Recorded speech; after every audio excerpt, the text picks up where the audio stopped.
Vamos entonces a iniciar con una oración, hermanos. Señor, te damos gracias porque tú eres bueno, porque tú nos permites encontrarnos en este lugar, porque tu verdad ha sido revelada a nuestro corazón.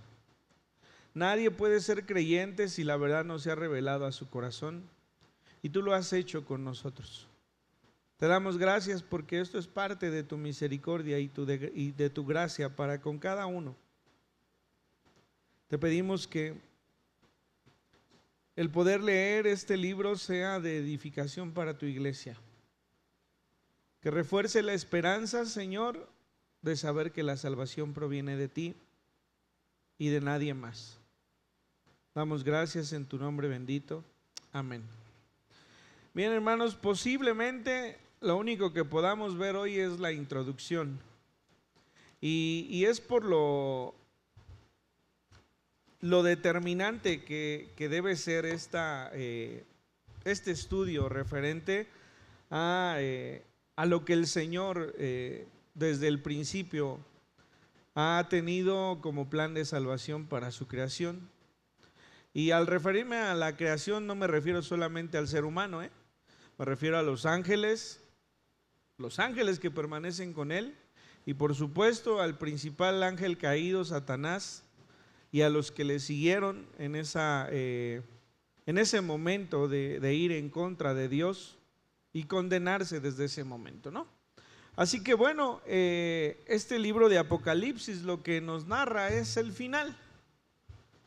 Yo creo que si pudiéramos pedirle algo al Señor referente a nuestros hijos, no hablo de nosotros mismos, a nuestros hijos, sería conocer cuál es el final.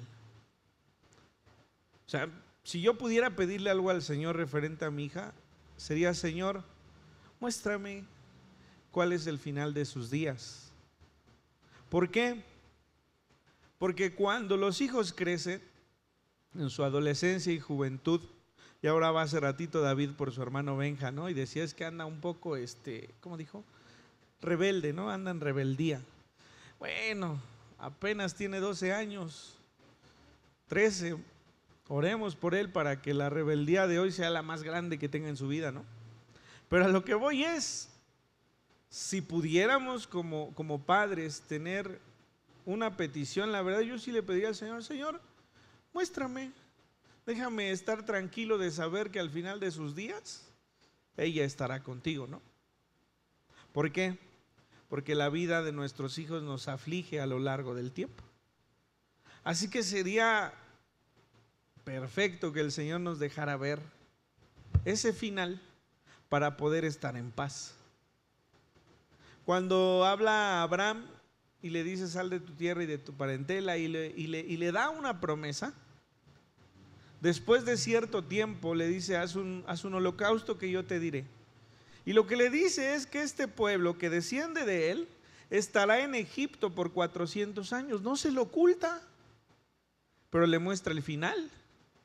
Pero después de ello, yo los tomaré y los sacaré de Egipto, de esta tierra ajena, con voz fuerte, con voz de autoridad, con mano dura, ¿no? Es decir, le está dando una profecía, sí le está diciendo que padecerán, pero también le está dando la conclusión, ¿no? Bueno, el libro del Apocalipsis es esto, hermanos, es el final. Muchos comentarios a veces dicen: ay, no, es que el Apocalipsis no, porque me da miedo, ¿no? No hay por qué temer si nosotros hemos creído en Jesucristo como nuestro Señor, porque el final ya está contado, el final ya está dicho, y ese final es la eternidad con el Señor Jesucristo, después de haber traído juicio sobre los malos, sobre los incrédulos. Al referirme a los malos me refiero, por supuesto, a los que no han creído en el Señor. Debe quedarnos esto muy claro. Hemos estado leyendo cada una de las cartas de Pablo, las cartas, las epístolas universales, y en todas ellas encontramos la salvación por medio de la fe que es en Cristo Jesús. Así que esto debe tenernos tranquilos. Así que bueno, dice estas hojitas que les acaban de dar: el Apocalipsis es un instrumento de revelación, un instrumento de revelación que utilizó Dios para comunicarse con su pueblo cuando estaba siendo oprimido. Hablamos hace algunos meses, cuando leíamos Juan, acerca de Nerón, que en su tiempo persiguió a los cristianos porque su reino como que no tenía mucha fuerza, y entonces lo que hizo fue que provocó un incendio. Este incendio de alguna manera se sale de control y lo que hace es echarle la culpa a los cristianos de que hayan encendido, hayan iniciado con este incendio, y entonces empieza una persecución. Esto es alrededor de los años 65, 70, ¿no?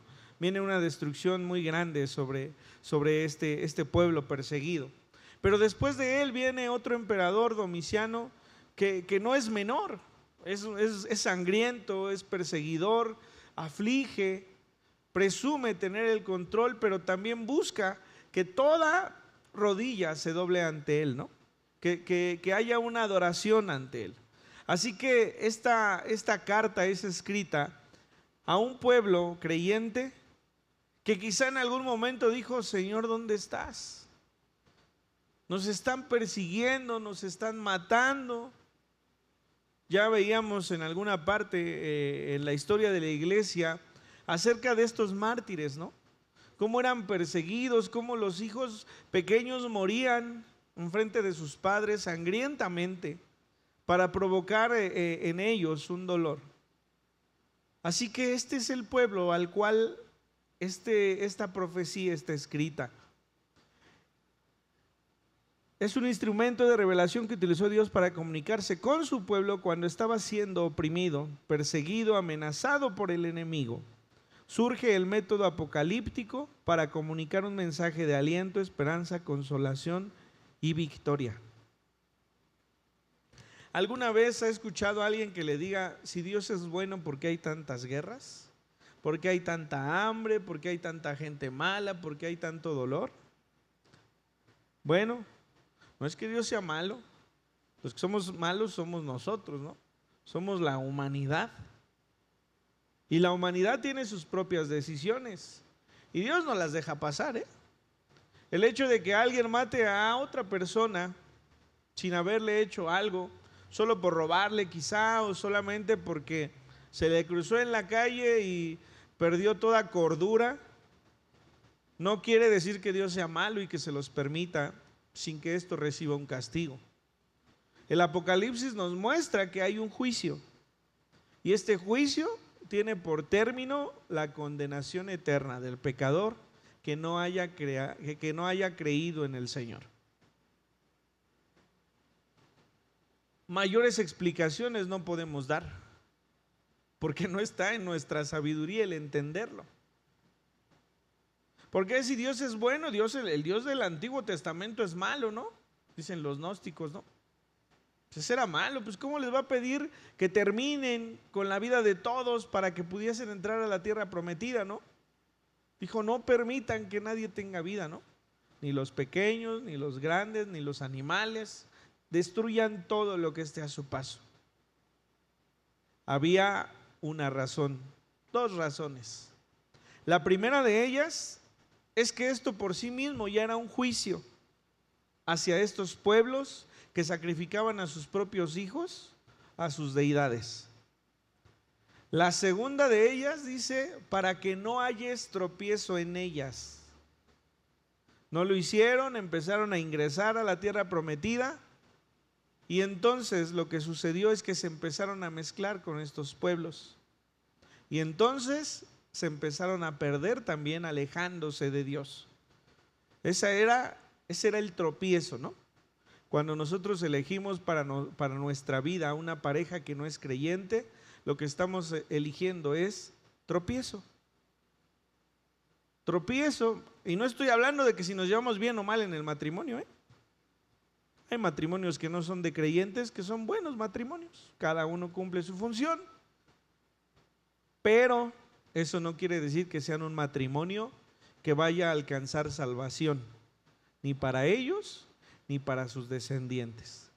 Así que cuando nosotros estamos firmes en la fe y elegimos a alguien que no lo está, estamos hallando tropiezo.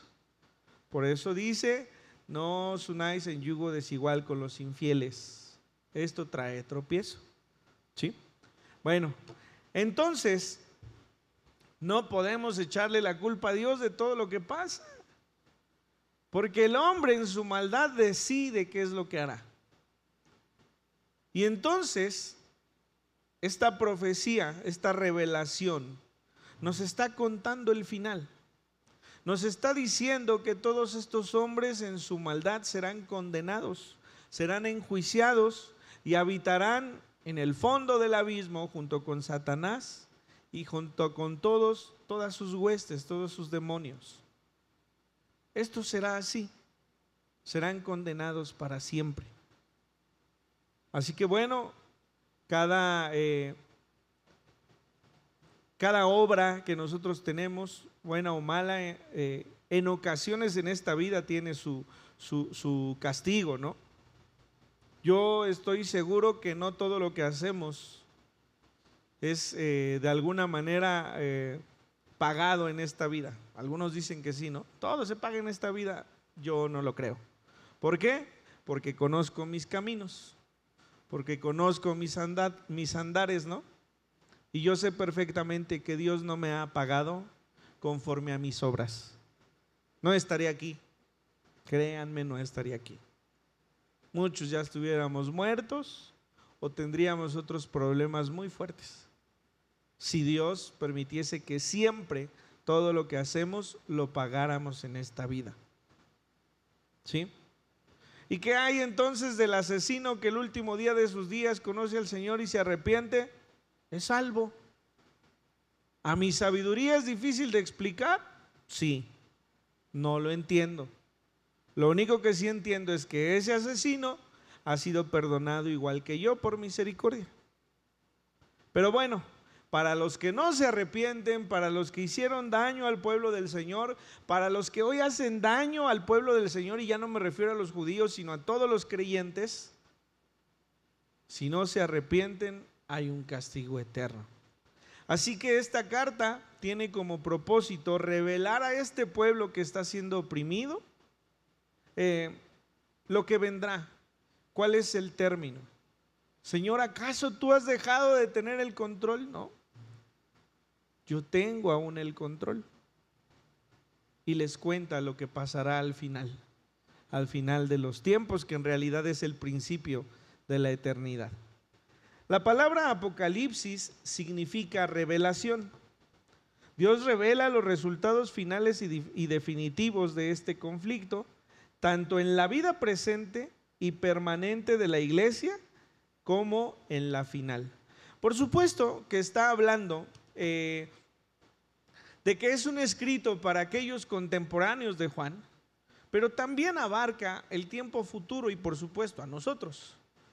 ¿Sí? Ya veremos ahorita en un momento los tipos de interpretación y nos daremos cuenta que para muchos esta revelación del Apocalipsis ya está cumplida. Nosotros no lo creemos así porque no es evidente a lo que nosotros hemos conocido a lo largo de los días.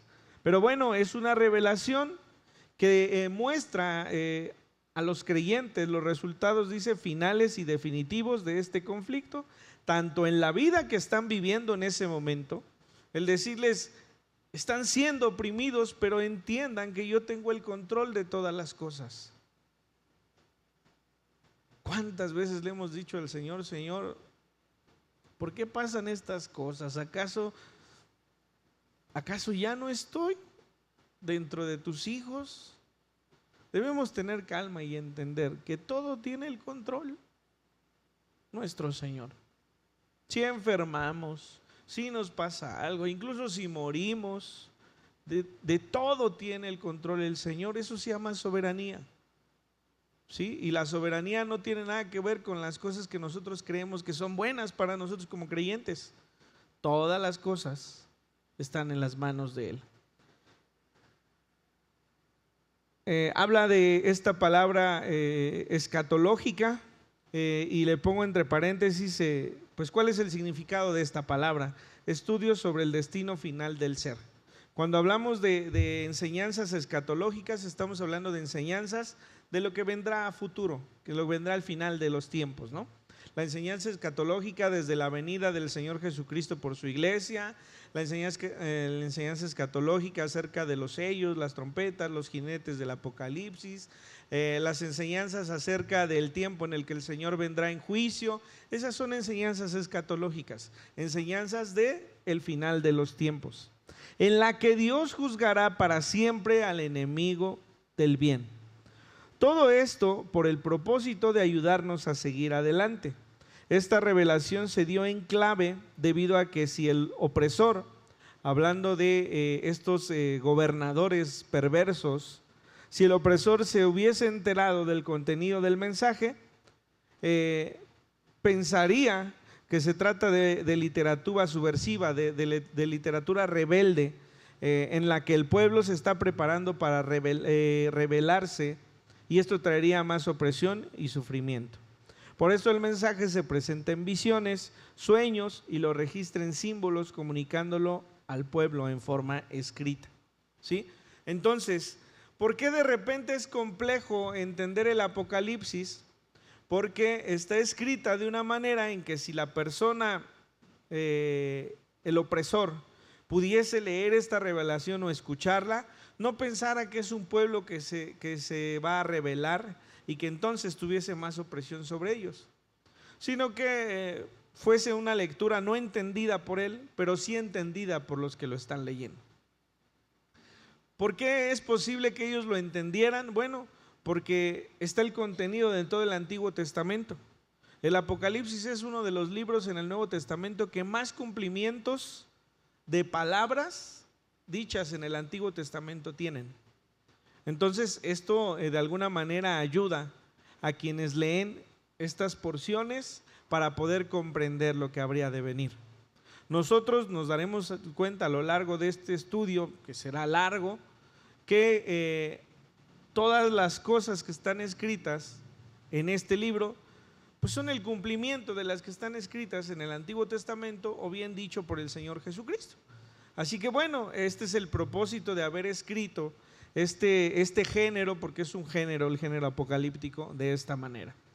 El propósito entonces de la literatura apocalíptica es iluminar, definir, controlar el presente con la luz del futuro inmediato en las manos de Dios, ¿sí? Todas las cosas que estaban pasando están en las manos de Dios. Por lo tanto, número 1, se nos presenta el destino final y eterno de la iglesia. Así, sin leer más, Ricardo, ¿cuál será el destino final y eterno de la iglesia? La salvación. ¿Qué nos espera en la eternidad? Estar al lado de Dios. Muy bien, eso lo tenemos claro, y pocas veces hemos estudiado el Apocalipsis o lo hemos leído siquiera, pero lo tenemos claro por lo que está escrito a lo largo de toda la palabra del Señor, incluyendo desde el Génesis, ¿no? Cuando se le dice a la mujer que la serpiente le herirá, dice, pero tú le herirás en el calcañar, ¿no?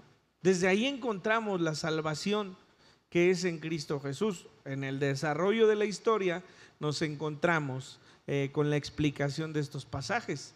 En Abraham le dice: en ti serán benditas todas las naciones de la tierra. A David le promete un reino que perdurará para siempre, ¿sí? Así que bueno, ese es el destino y ese es el propósito de este libro. Se nos presenta el destino final y eterno de la iglesia, del hombre de Dios y del mundo, ¿sí? Pero también se nos presenta del hombre enemigo de Dios, que es el no creyente, del diablo y sus huestes, y de la creación en general. Al hablar de la creación en general, no me refiero a los que somos creyentes. Los que somos creyentes ya somos hijos. La Biblia nos enseña que Dios nos ha adoptado como sus hijos desde el momento en que somos creyentes. Así que bueno, les decía hace unas semanas, el Evangelio completo nos enseña que hay salvación, pero que también hay condenación. Hay juicio para salvación y vida eterna al lado de nuestro Dios, como decía nuestro hermano Ricardo, pero también hay juicio y condenación eterna al lado de Satanás y de las huestes malignas. ¿sí? Esto es lo que la eternidad nos presenta. Así que bueno, este es el primer mensaje que se le está dando a esta iglesia que está siendo perseguida y oprimida. ¿Es aplicable para nosotros hoy? Sí, en menor medida, porque nosotros no somos perseguidos. Casi siento que nos perseguimos nosotros mismos, ¿no? Nosotros solitos nos metemos el pie. Bueno, pues tengan en cuenta que Dios nos va a salvar hasta de nosotros mismos, de nuestra propia carnalidad, y nos va a salvar porque hemos creído en Él. Así que bueno, este es el primer punto. Y la segunda, se nos revela a Dios en su trono en absoluto control, histórico, que garantiza su victoria y la nuestra. Los últimos capítulos del Apocalipsis nos muestran esto. El Señor ha juzgado después del reino milenial, después de que Satanás ha sido soltado por un breve tiempo, dice, viene el gran juicio del trono blanco, y entonces todos los no creyentes y todos los que han ofendido el nombre de Dios serán arrojados al lago de fuego, y posteriormente a ello entonces nuestro Dios, por supuesto, reinará sobre todos los que hayamos creído su nombre. Así que bueno, este es el contenido en general del libro del Apocalipsis. Ahorita veremos una estructura de cómo está escrito. Ahora, hay tres diferentes posturas de interpretación del Apocalipsis. Hay algunas más, pero estas son las tres principales. La primera de ellas es la explicación, la postura de interpretación preterista.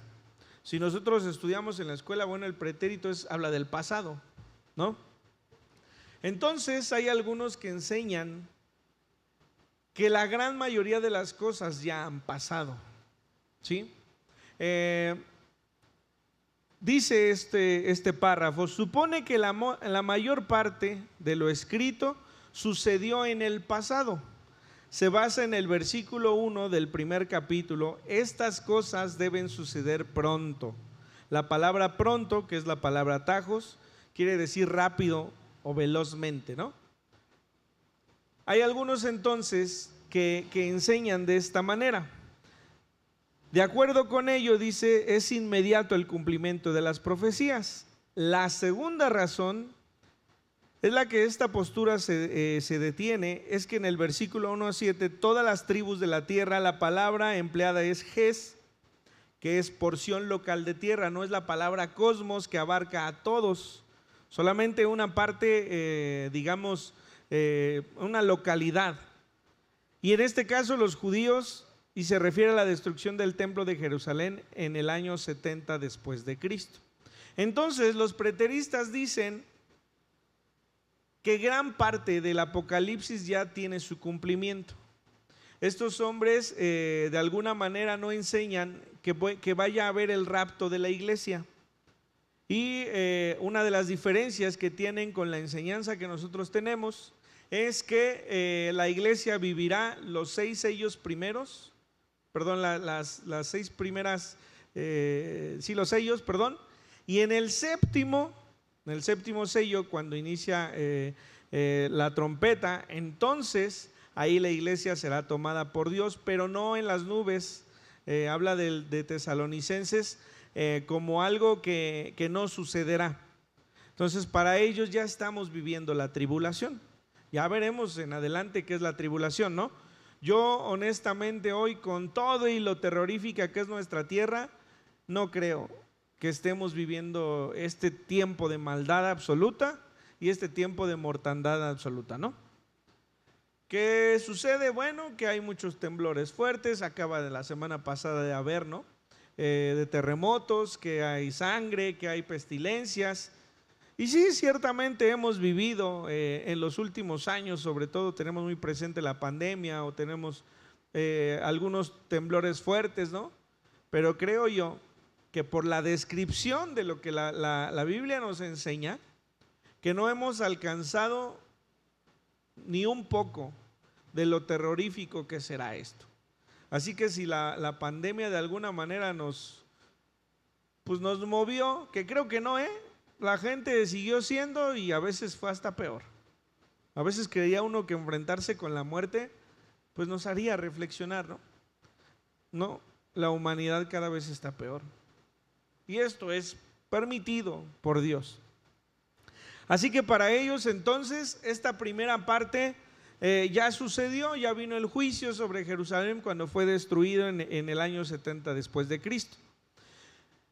Dice, para sostener esta idea, Apocalipsis se tuvo que haber escrito antes del 70, y hay pruebas que muestran que fue escrito entre los años 95 y 96, hacia los años de ancianidad de Juan, en donde estuvo en la isla de Patmos, porque él mismo en el primer capítulo nos dice que desde Patmos lo está escribiendo, ¿no?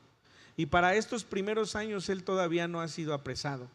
Entonces no hay un sustento de esto por este tipo de características específicas, que fue escrita después de lo que ellos toman como este principio de Apocalipsis. El conflicto de esta postura, además de su fecha de escritura, es que es necesario alegorizar. Acuérdense que las alegorías son como explicaciones utilizando un ejemplo o una comparación con alguna otra cosa para dar a entender, para explicar, ¿sí? Entonces, bajo esta postura se tiene que alegorizar muchas de las cosas que están escritas para poder entenderlas, ¿sí? Se tiene que alegorizar muchos de los eventos registrados en este libro para poder relacionarlos con el pasado. Exige una interpretación simbólica por la naturaleza visual del contenido del libro y busca un acomodo de los pasajes para dar una explicación. Ejemplo de interpretación preterista. En el versículo 7 del capítulo 1 hay una porción de ese versículo que dice que viene en las nubes, hablando de Jesucristo. Para ellos la interpretación es que es una figura del lenguaje de juicio sobre los judíos que mataron a Jesús y no sobre el linaje completo de los judíos que no han creído, ¿sí? Ahorita que veamos este mismo pasaje en el tipo de interpretación dispensacionalista, nos daremos cuenta de cuál es la diferencia. Para ellos, para este pueblo judío, con la destrucción del templo y obviamente de gran parte de este pueblo, se está cumpliendo esta parte de juicio que viene de parte de Dios. No les pongo aquí la interpretación historicista, le llaman así, porque esta interpretación es muy similar a la preterista, pero para ellos, por ejemplo, en la persona de Hitler, se cumplió lo que sería el anticristo, ¿sí? Para ellos esta parte ya ha sido cumplida. Obviamente no tenemos la profundidad del estudio de lo que pasó con Hitler, a menos que hayamos leído, pero bueno, creo que todos hemos escuchado hablar de él, todos sabemos que oprimió y que persiguió a los judíos, que los asesinó de maneras terribles, y por ello estos historicistas, bueno, toman en cuenta este ejemplo de interpretación como que ya ha tenido ese cumplimiento. Entonces, la explicación preterista habla de lo que ya sucedió en el pasado, ¿sí? Leyendo el Apocalipsis y busca toda explicación en el acomodo en algo que ya sucedió. La segunda de ellas es la interpretación idealista. Dice que los eventos de Apocalipsis no se pueden atar a un tiempo histórico, pues tiene verdades eternas para la iglesia de todos los tiempos, así que se debe categorizar su interpretación. Es decir, para esta postura, en la segunda hojita, el libro tiene varios propósitos. Animar a los creyentes de todas las épocas, ¿sí? Es como decirles, hermanos, no se preocupen si tienen pruebas, Dios está con nosotros. Casi como un mensaje de ánimo, ¿sí? Es un llamado a vivir heroicamente, porque somos perseguidos, pero Dios está de nuestro lado, y la conclusión de todo esto es que Dios reine entre nosotros, ¿sí? Exhorta a la persistencia en la fe, proporciona un retrato nuevo y maravilloso de Cristo, ¿sí? El ideal de la religión, que Cristo resucitó y que está reinando y reinará para siempre, ¿no? Afirmar que la maldad será derrotada finalmente. Si los leemos así, pues a lo mejor no encontramos ningún conflicto, ¿no? También nosotros creemos que nuestro Señor Jesucristo reinará eternamente. También nosotros creemos que las pruebas ayudan a bien a los que aman el nombre del Señor, ¿no? También nosotros, es decir, si lo leemos con esa simpleza, pues realmente no hay algo que nos tropiece, ¿no? Pero hay una interpretación muy simplista. Los juicios y la tribulación no son eventos que sucederán literalmente, sino que es algo que ya estamos viviendo. En pocas palabras, este tipo de interpretación es más bien un cuadro simbólico de la permanente lucha entre el bien y el mal, entre el cristianismo y el paganismo. El día del juicio, según esta teoría, llega donde quiera que un asunto moral se decide. No es un clímax final en el que un Cristo sobrenatural asciende a un trono visible. Como quien dice el karma, ¿no? Hacemos, pues entonces tenemos como consecuencia algo. Obras bien, entonces te va bien. Obras mal, entonces te va mal. ¿Sí? Esto no es lo que la Biblia nos enseña. Por eso les decía hace rato, no todos vamos a sufrir las consecuencias de nuestras decisiones en esta vida. No es cierto. Si de verdad las cumpliésemos, estaríamos en grandes problemas. De verdad que lo estaríamos. Solamente analicemos nuestro pasado y nos daremos cuenta que ni aún con las pruebas que hoy atravesamos, estamos pagando todo lo malo que hemos hecho. Así que bueno, la interpretación idealista solamente es hacer juicios como de valor y entender qué está bien y qué está mal, ¿no? Y la tercera, bueno, aquí ejemplo de interpretación idealista, Apocalipsis 1:11, envíalo a las 7 iglesias. El 7 es un número que simboliza la plenitud. Entonces el mensaje es para la iglesia universal, no solamente para Éfeso, no solamente para Esmirna, no solamente para Pérgamo o Teatira o para Sardis, no es solamente para esa iglesia, es para todos. Así que bueno, leamos y entonces vamos a buscar la aplicación diaria, casi digámoslo así, de lo que la palabra dice, ¿no? Por supuesto, insisto, hay cosas que nosotros podemos tomar para nosotros, pero que en realidad en un punto fueron escritas para estas iglesias en específico. Interpretación dispensacional. La palabra dispensacional quiere decir a la administración de hechos. Se refiere a cómo Dios administra su creación. La base de esta interpretación es literal, es decir, lo que está escrito es, ¿sí? No le vamos a buscar una explicación fantasiosa ni algo que creamos que quiera decir. Lo que está escrito literalmente es. Si dice la Biblia que vendrá mortandad de una tercera parte de la vida marina, una tercera parte es la que morirá, ¿sí? Si dice que vendrá el Señor a dar juicio a Satanás y a todos los no creyentes, eso es lo que sucederá. Para condenación o para salvación, ¿sí? Entonces cuando dice que es literal es lo que está escrito, ¿sí? Utiliza los métodos históricos, gramatical, literario y literal. No es lo mismo literario que literal. Histórico y gramatical, bueno, nos encontraremos con la manera que está escrita, con los verbos que están escritos y qué es lo que quiere decir cada uno de ellos. Nos encontraremos con lo que está escrito en la palabra para poder sostener lo que estamos leyendo y aprendiendo, ¿sí? Insisto, lo literario no es lo mismo que literal, porque literario es la manera en que está escrito y literal lo que quiere decir, ¿sí? Entonces, este tipo de interpretación es la que buscaremos apegarnos. Lo que está escrito es lo que es, como toda la palabra, ¿no? No es lo que nosotros creemos que es lo que está escrito y buscaremos profundizar en ello. Así que tiene estas ventajas sobre las otras. Lo que está escrito no necesita alegorías, no necesita explicaciones de otro tipo, es lo que es. Para esta forma de interpretación, la base del escrito se encuentra en el versículo 1:19. Vamos a leer este versículo. Juan ha recibido una revelación y la instrucción es: escribe las cosas que has visto, es decir, lo que has visto en esta revelación, escríbelo Después dice, y las que son, hablando de lo que es en ese momento, y las que han de ser después de estas, lo que vendrá en el futuro. Así que la base de esta explicación es este versículo. Escribe las cosas que has visto. Es decir, escribe lo que en visión se te ha dado. ¿Sí?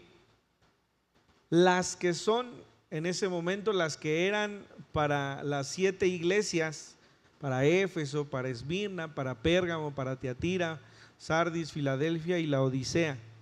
Para estas 7 iglesias es lo que es en ese momento, y las que han de ser, nos encontramos después del capítulo 4 hacia adelante, que es lo que vendrá en el día del Señor. Y alguna vez les decía, lo que se refiere al día del Señor no se refiere a un solo evento, sino a lo que es a partir de que el Señor Jesucristo arrebata su iglesia y todo lo que se nos muestra en el libro del Apocalipsis hasta llegar a la eternidad. Esto es lo que ha de ser, y está escrito. Así que bueno, dice lo que has visto en el capítulo 1, lo que Juan se le reveló. Las que son, capítulo 2 y 3, que son los mensajes a las iglesias de Asia de ese tiempo. Y las cosas que han de ser después de estas, capítulo del 4 al 22, eventos futuros. ¿Sí? Ejemplo de interpretación dispensacional es el mismo pasaje de la parte de arriba. Todos los linajes de la tierra harán lamentación sobre él. En este tipo de interpretación busca que el pasaje bíblico tenga una interpretación basando su explicación en el contenido total de la misma escritura. ¿Sí? Todo lo que leamos en esta palabra tiene que tener solidez y base en toda la Biblia. No en lo que leímos en algún otro lugar, o lo que vimos en internet, o lo que nosotros creemos que se nos fue revelado. No necesitamos que Dios nos revele nada. Está aquí en la palabra, pero hay que escudriñar. Para tener entendimiento hay que escudriñar. ¿Sí, hermana? Del arrebatamiento de la iglesia. Eso lo encontramos en Tesalonicenses, ¿no? Recordemos que el contexto de la carta escrita a Tesalonicenses es porque estas personas están siendo ya oprimidas y están pensando que ya vino el Señor y que de pronto se quedaron, ¿no? Y entonces Pablo les dice que no.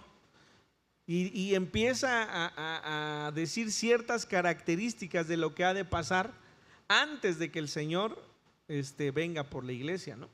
Así que bueno, este es el contexto de la carta de los tesalonicenses. Entonces ahí empieza el día del Señor, la iglesia es llevada a los cielos. Mientras eso sucede, en la parte de la tierra empiezan a desatarse los jinetes del Apocalipsis, los sellos, las trompetas, ¿sí? Y entonces en ese momento está en el cielo las bodas del Cordero con la iglesia.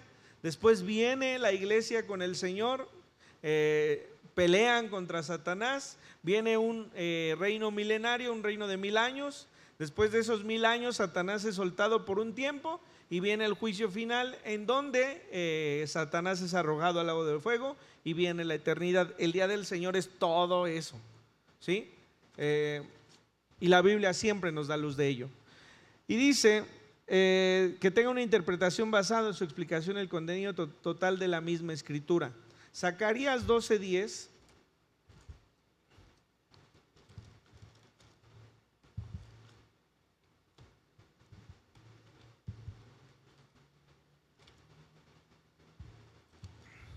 nos dice: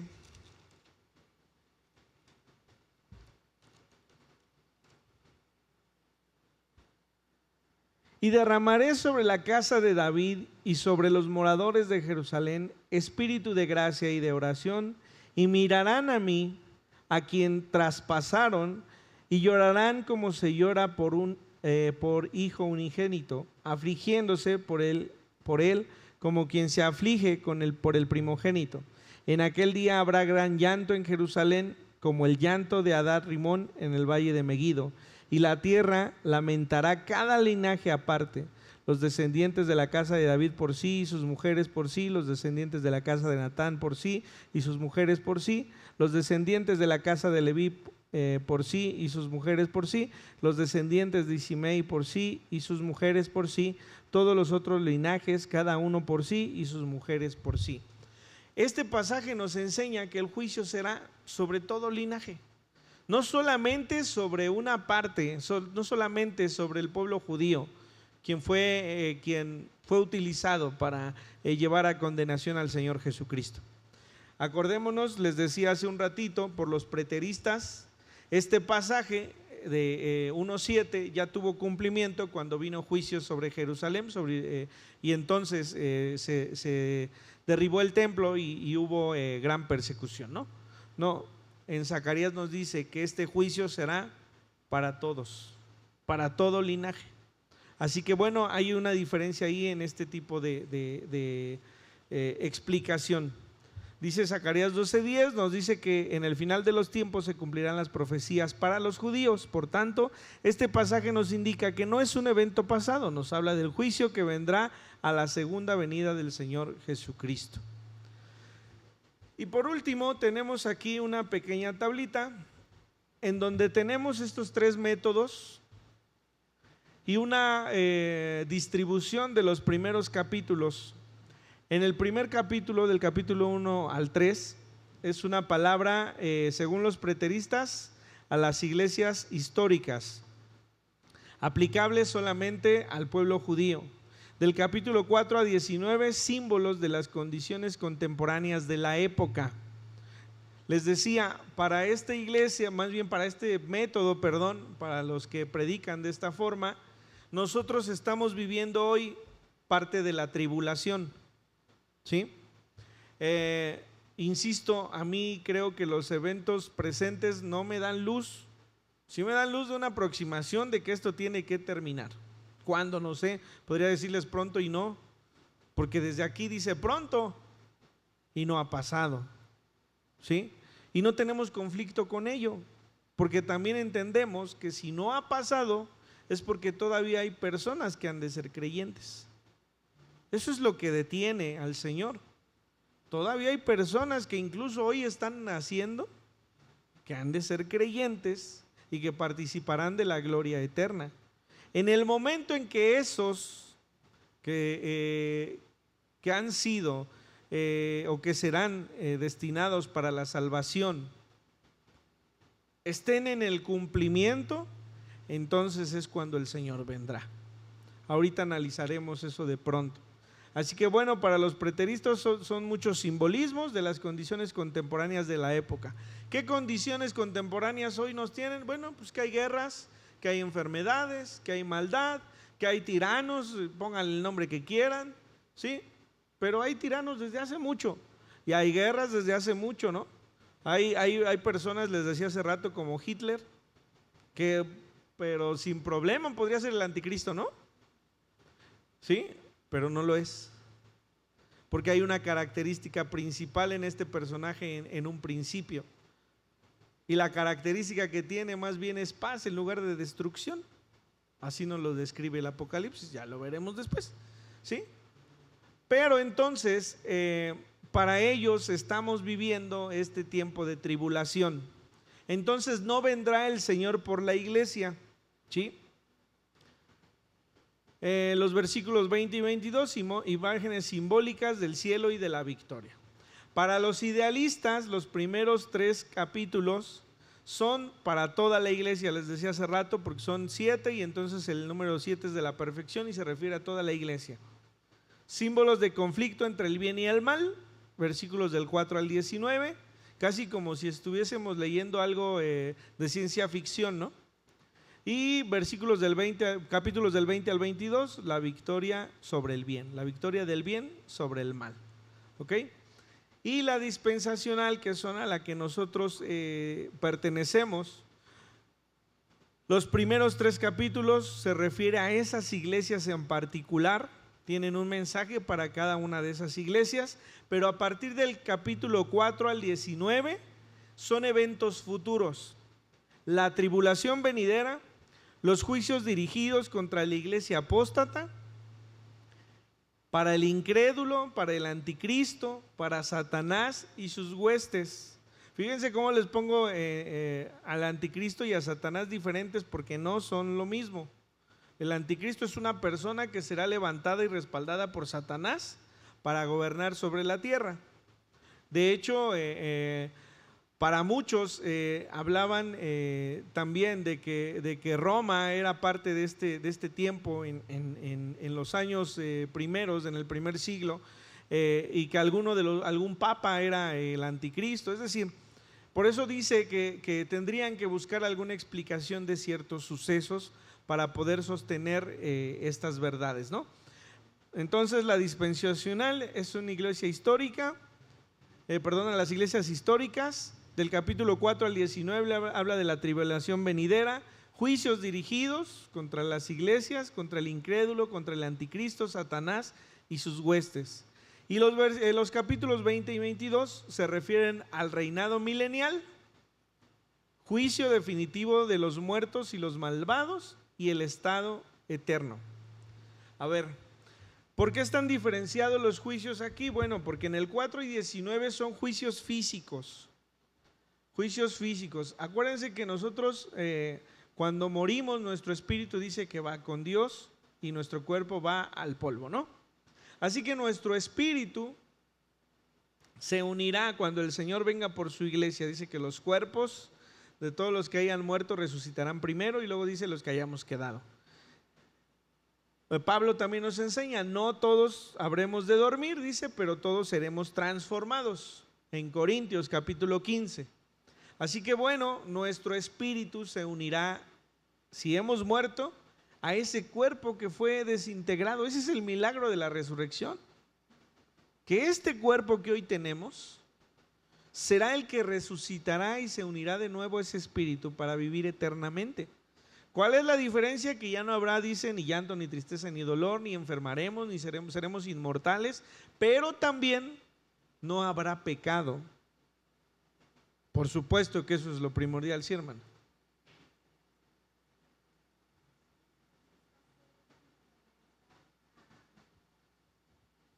Como al principio, con Adán y Eva.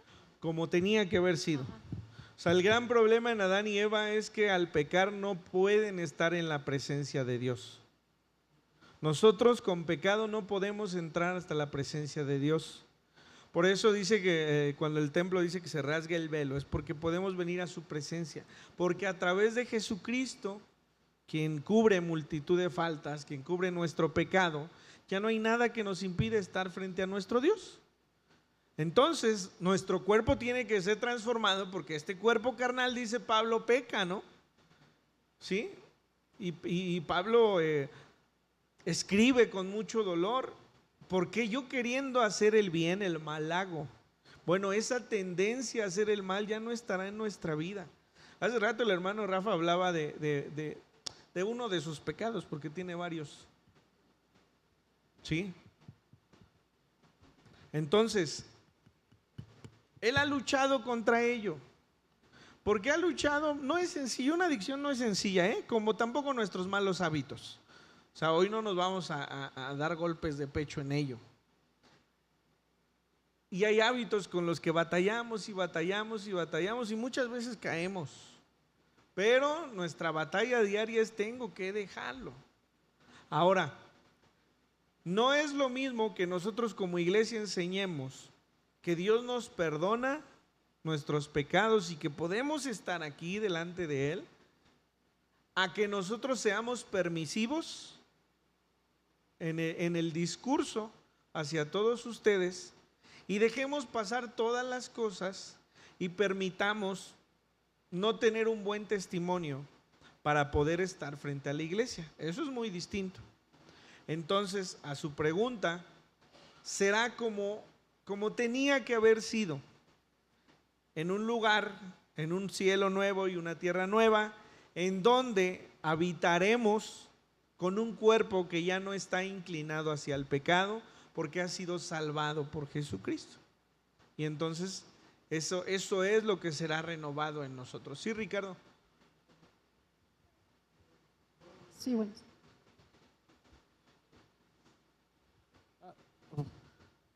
Bueno, ya estaba prendido. Entonces habla fuerte. Bueno. Bueno.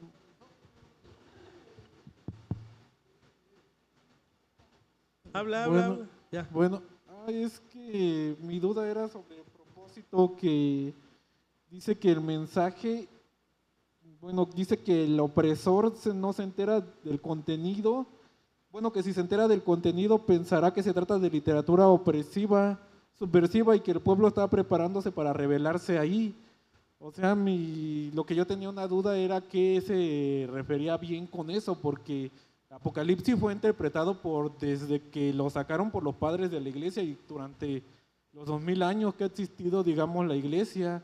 ¿No será que hay ciertas partes que ni siquiera nosotros interpretamos bien y que siguen escondidas? Lo que pasa es que para ese tiempo quien los estaba oprimiendo, de alguna manera los estaba sometiendo. El hecho de rebelarse no es rebelarse ante un mandato, sino levantarse en armas para de alguna manera quitar esa opresión sobre ellos. Entiendo lo que dices de que si el mensaje era, digamos, encriptado para que no fuese entendido, como la explicación del Apocalipsis desde aquellos padres de la iglesia es tan abierta, pero no es que lo fuese tan abierto. De hecho, la persecución de ahí viene, ¿no? Empiezan a haber ciertas explicaciones de este tipo de comentarios bíblicos y sí hay una persecución más profunda, pero no es una persecución, no es lo mismo que tú le digas hoy, por ejemplo, a Trump, por poner un nombre, que la mitad de Estados Unidos se quiere rebelar contra él y lo quieren quitar del poder, a que le digas a Trump que vendrá dentro de 1000 o 2000 años alguien que los levante y que puedan reinar con él. O sea, el sentido espiritual no es el mismo que el físico. Incluso ese es el gran problema del pueblo judío. El pueblo judío espera una revelación de Jesucristo de manera física, levantado en armas, levantado en autoridad, para que físicamente gobiernen. Nada más que el Señor Jesucristo no vino a hacer guerra, vino a salvar de otra manera a este pueblo. Entonces parte de ahí.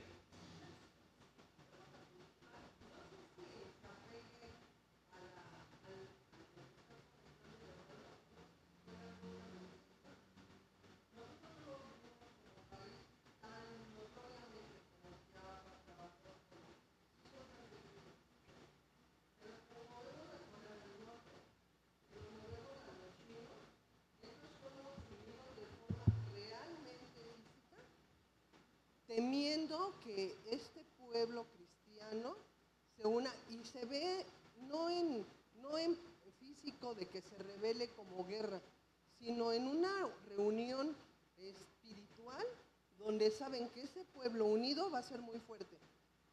Yo lo veo y lo comparto o lo empato como cuando veía Egipto, que el pueblo de hebreos se estaba multiplicando y que decían, tenemos más de esclavos que los que somos nosotros.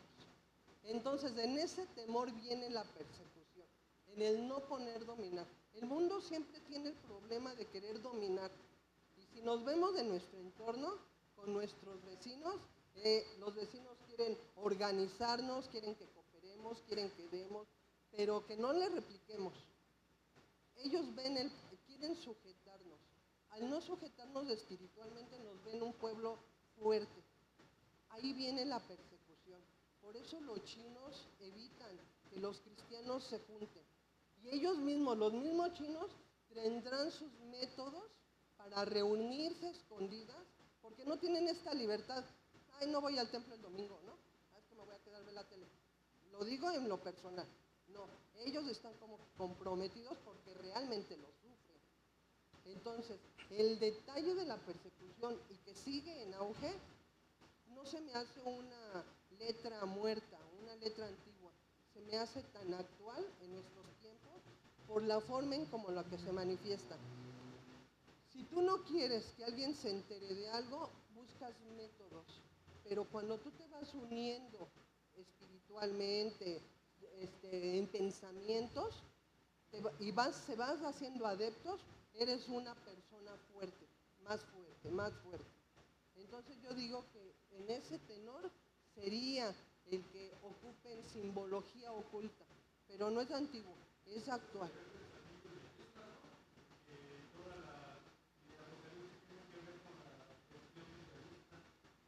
¿Puedo responder? Sí, aquí el punto es que al final el cuerpo de Cristo cobra fuerza en la unión de lo que cree.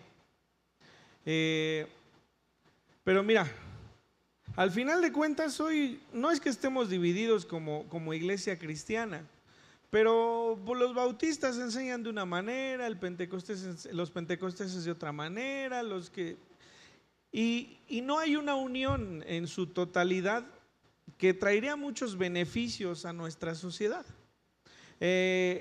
Como bien dice Ángela, la unión que pudiésemos tener como cristianos, como creyentes, sería muy firme. Pero ciertamente hoy hablamos de la persecución en Corea o en los países de Asia, pero pues tampoco no pasa de ahí, ¿no? O sea, sabemos que hay persecución, pero no hay quienes vayan y prediquen allá, ¿no? O sea, no hay quien se levante hoy y diga, pues voy a ir allá a Corea, aunque me cueste la vida, a predicar abiertamente del Señor, ¿no?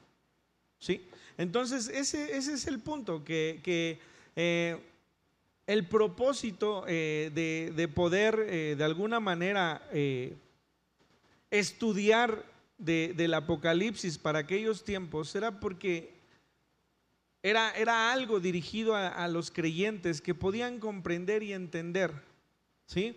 No para revelarse, insisto, en el hecho de las armas y de abarcar un espacio, sino en el poder de alguna manera tener el crecimiento espiritual que hoy nosotros no tenemos con la libertad que tenemos.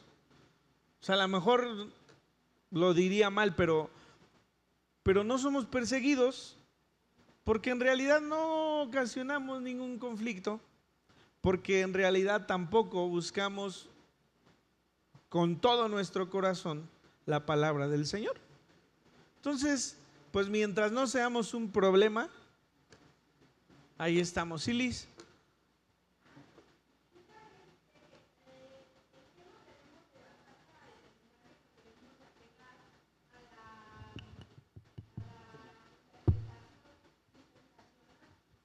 Por decirlo, en mi caso, la primera que nos habló se podría refutar, digamos, con el punto del tiempo en el que fue escrito. Pero por decirlo, en la idealista y en la dispensacional, para mí entran muchas dudas, porque en el caso que ahorita ustedes dicen de las guerras y eso, pues realmente nosotros no sabemos qué está pasando en los países. Nosotros hablamos bajo nuestro privilegio sobre lo que nosotros estamos viviendo, pero en la vida real no conocemos qué pasa en otros países, sí, y si realmente hay personas que van a evangelizar y se someten realmente a eso.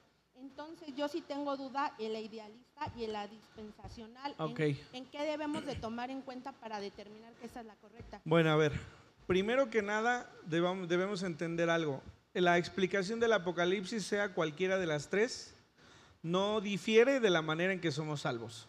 O sea, la salvación, eso es otra cosa.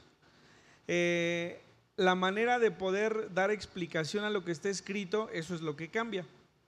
Te pongo un ejemplo. Cuando vino la pandemia, muchos no se quisieron vacunar porque decían que esa era la marca de la bestia, ¿no? Y este tipo de interpretaciones nos lleva a eso, ¿sí? La marca de la bestia, ¿cuándo es el acontecimiento que viene? Bueno, en el tiempo de la tribulación, ciertamente, habrá un tiempo en el que Satanás reine a través de este anticristo, y de alguna manera esa marca de la bestia vendrá en ese tiempo. Para entonces ya tuvo que haberse levantado un hombre que físicamente existe, y que reine no solamente una parte, sino todo, ahora sí que todo lo que conocemos como el planeta Tierra, ¿no? y no hemos encontrado, o sea, una de las cosas que dicen que Hitler no era, por ejemplo, es que solamente estuvo en un área. El anticristo estará sobre toda la tierra, ¿sí? O sea, no ha habido un gobierno unificado, llamémoslo de esta manera. Entonces, esto de la marca de la bestia, pues ya no entra ahí. Entonces, en el sentido de la tribulación, te decía, no habrá arrebatamiento, ¿sí? Esa es la primera. Para los que enseñan de esta manera, que es la preterista, no hay arrebatamiento de la iglesia y la iglesia pasa por la tribulación. Pero la Biblia nos enseña en Tesalonicenses que vendrá el arrebatamiento de la iglesia y entonces ya vendrá el día del Señor. Por eso es que de alguna manera nos enfocamos en este punto en la dispensacionalista. Ciertamente en el ejemplo que puse puede ser que haya habido un juicio sobre este pueblo, puede ser que se refiera a ello. Nada más que la dispensacional dice que el capítulo 1 es de las cosas que son, capítulo 2 y 3, perdón, 1, 2 y 3 son de las que son, la 1 de lo que has visto y se refiere a la interpretación, más bien a todo el conjunto del Apocalipsis, a la revelación y las cosas que han de venir.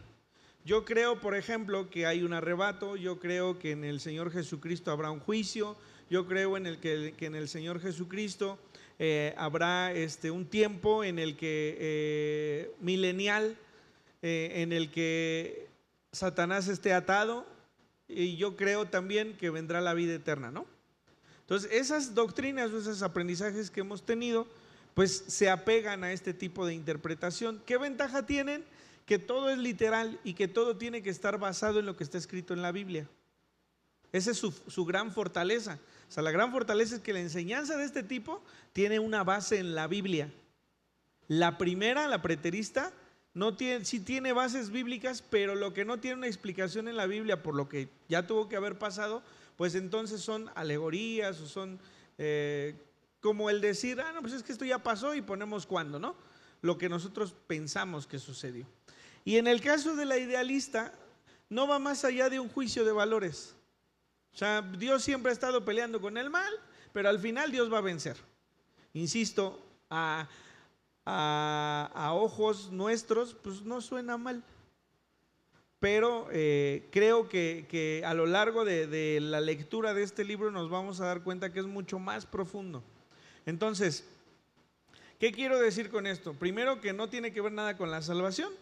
Segundo, que trataremos de ver las posturas, por eso lo estamos viendo ahora, trataremos de ver la explicación de acuerdo a cada postura. Y tercero, que al final de cuentas, lo que nosotros comprendamos, por eso les decía hace un momento, en el momento en que ustedes tengan algún argumento referente a lo que estamos estudiando, exprésenlo, porque ni yo tengo el dominio de esto.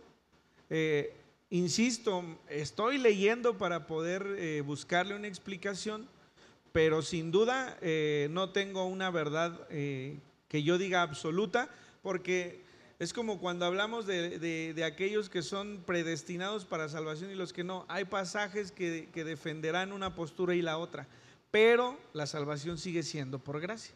Entonces, hay argumentos referente a lo que nosotros creemos, como insisto, el ejemplo de la marca de la bestia, o que de alguna manera no se han dado nada más por el tiempo cronológico. O sea, no cae en el tiempo cronológico y entonces le buscan una explicación para poder de alguna manera sustentarlo. Pero en la dispensacional, la gran virtud es que su base es bíblica, es literal. Lo que está aquí tiene que estar en la Biblia a lo largo del Nuevo Testamento, o lo que predicó el Señor, o lo que enseñó Pablo, o lo que tiene que estar aquí. Esa es la gran ventaja. Entonces, no quiero decir que la dispensacional es porque lo digo yo, sino que trataremos de buscar y encontrar esos argumentos para poder hacer, de alguna manera decir, es de esta manera, ¿no? Es así.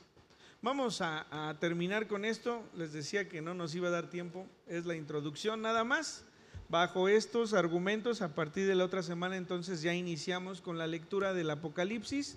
Si pueden leer el capítulo que nos corresponde, que es el 1, En algunos casos no terminaremos un capítulo, pero avanzaremos como se vayan dando las cosas. Vamos a orar. Señor, te damos gracias porque tú eres bueno.